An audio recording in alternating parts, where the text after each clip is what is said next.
Hello everyone and welcome back. Today we're going to actually talk about the launch control feature on the Ford Focus RS, which I'm actually going to demonstrate for everybody. So right now you guys are actually looking at my little center console control screen. If I arrow over and if I go down to settings, driver assist, select launch control, you'll see down here in the bottom right hand side it says LC, and that means launch control. So as long as my foot's on the clutch and the car is in first gear, show you the back. When I give it gas,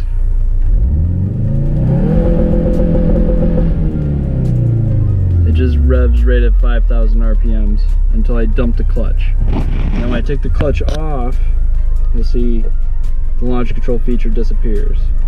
So the best way to do this is to actually turn your traction control and your stability control right off, and then you do that by holding the traction control button down.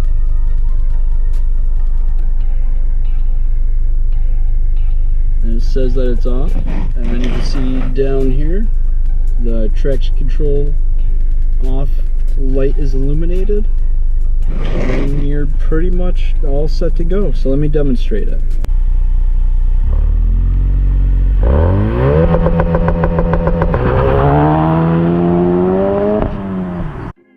Clearly I have no clue what I'm doing. Somehow the audio portion of this video vanished.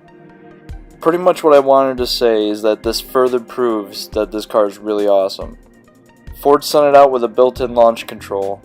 I'm not overly worried about damaging something like the drivetrain. The way I see it, if it wasn't good for the car, Ford wouldn't have included it. Nothing is better than a solid launch from an all-wheel drive car. The adrenaline rush you get when you hear the tires chirp a bit, the feeling of being pushed back in the seat, nothing beats it. This car far exceeded what I expected. Honestly, you watched maybe the third time I've ever done this with this car, and it holds up pretty well. Now I'm not saying mod your RS and do this. I'm pretty sure that the result wouldn't be the same after the second or third time. Ford engineered the car to handle this under the stock load. If you do this after several modifications, I'm certain something would break in the drivetrain. If you've seen any of my other videos, you've probably heard me talk about my Evo 10 that I had. That also came with a built-in two-step.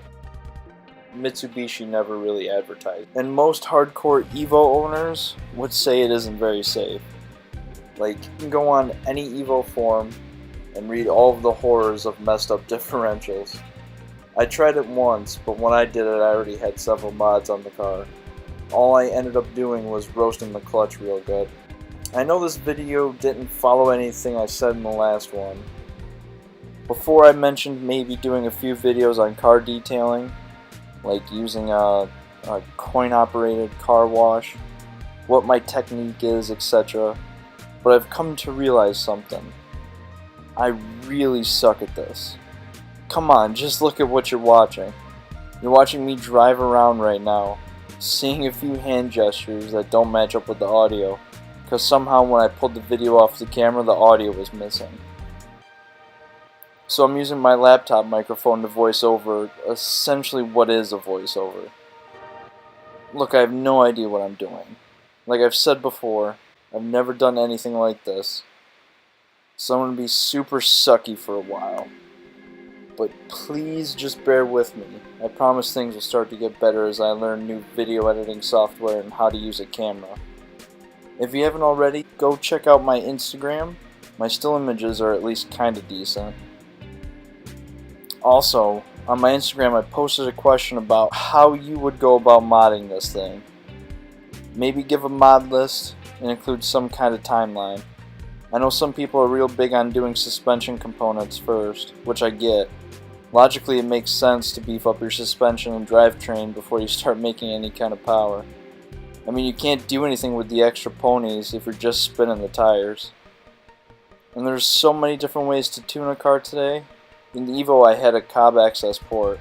It was super easy to use, and the support was pretty awesome. Anytime I had any kind of a problem, all I had to do was call them and do a couple data logs and send it to them, and they would actually send back a new map, even if it was originally one of their off-the-shelf maps. Anyways, post down below any kind of suggestion on how to tackle this thing.